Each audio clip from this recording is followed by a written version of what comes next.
বেহুলা দরদী সিনেমাটি পরিচালনা করেছেন সবুজ খান।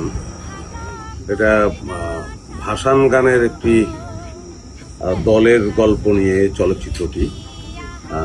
গল্পটি শুনেই আমি আসলে আনন্দিত, কারণ এটি আমাদের লোকজ সংস্কৃতির গল্প, আমাদের মাটির গল্প, একটি মৌলিক গল্প।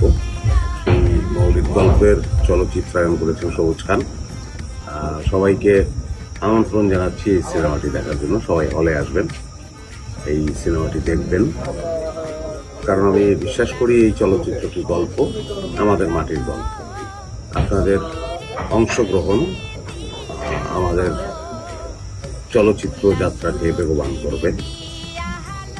তো আবারও আমন্ত্রণ জানাচ্ছি সবাইকে, সবাই হলে আসবেন, ছবিটি দেখবেন। ধন্যবাদ।